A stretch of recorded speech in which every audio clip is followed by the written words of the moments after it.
Assalamualaikum warahmatullahi wabarakatuh. Perkenalkan, nama saya Alfi Syahrina Qadariyah dari Prodi Tadris Ilmu Pengetahuan Alam, Fakultas Tarbiyah, Institut Agama Islam Negeri Madura. Di sini saya akan menjelaskan materi tentang ideologi Pancasila dan juga tentang Pancasila sebagai sistem filsafat. Baik, yang pertama yakni tentang pengertian ideologi Pancasila. Ideologi Pancasila yakni suatu pandangan hidup yang menjadi landasan bagi negara dan bagi bangsa Indonesia. Dan hal ini telah tercantum dalam pembukaan Undang-Undang Dasar 1945. Kemudian ada makna ideologi Pancasila. Dalam sila pertama yakni ketuhanan yang Maha Esa, ini dimaksudkan bahwa Indonesia ini mengakui adanya Tuhan yang Maha Esa dan juga negara Indonesia menjamin bangsa Indonesia dalam memeluk agamanya masing-masing dan beribadah sesuai dengan agamanya masing-masing. Sila kedua yakni kemanusiaan yang adil dan beradab. Ini menegaskan pentingnya menghormati martabat dan hak asasi setiap manusia serta mendorong sikap saling menghormati. Sila yang ketiga yakni persatuan Indonesia, ini menegaskan pentingnya persatuan dan kesatuan Indonesia meskipun terdiri dari berbagai ragam suku, agama, budaya, dan bahasa. Kemudian sila keempat yakni kerakyatan yang dipimpin oleh hikmat kebijaksanaan dalam pemusyawaratan perwakilan. Ini menegaskan prinsip demokrasi di mana keputusan penting diambil melalui musyawarah untuk mufakat. Sila kelima yakni keadilan sosial bagi seluruh rakyat Indonesia. Ini menegaskan pentingnya menciptakan kesetaraan dan keadilan sosial sehingga setiap individu dapat merasakan kesejahteraan. Kemudian contoh penerapan ideologi Pancasila dalam kehidupan sehari-hari.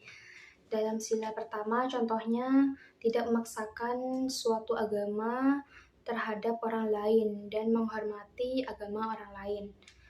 Dalam sila kedua contohnya tidak membeda-bedakan manusia berdasarkan suku, agama, ras, dan antar golongan. Contoh sila yang ketiga yakni rela berkorban demi kepentingan bangsa dan lebih mengutamakan kepentingan bangsa di atas kepentingan pribadi. Contoh sila keempat yakni mengutamakan musyawarah dan tidak memaksakan kehendak orang lain.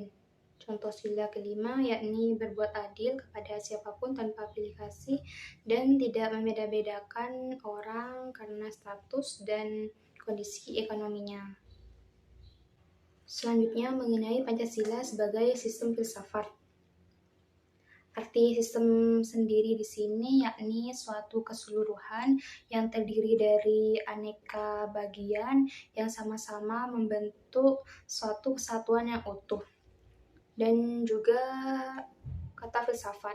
Filsafat ini secara etimologi berasal dari bahasa Yunani yakni filosofia yang berasal dari dua kata yakni philos yang artinya cinta dan sophia yang artinya kebijaksanaan. Jadi filosofia yakni cinta kebijaksanaan.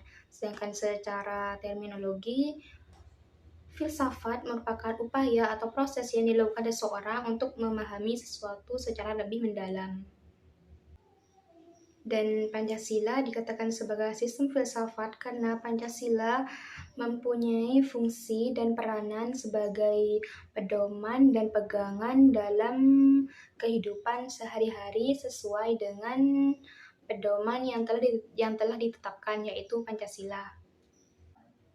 Contoh filsafat Pancasila dalam kehidupan sehari-hari yakni saling menjaga toleransi, rukun antar umat beragama, tunduk dan taat pada aturan yang ada, serta mengakui adanya persamaan derajat antara sama manusia. Baik, mungkin hanya itu yang dapat saya sampaikan. Semoga bermanfaat bagi kalian semua. Wassalamualaikum warahmatullahi wabarakatuh.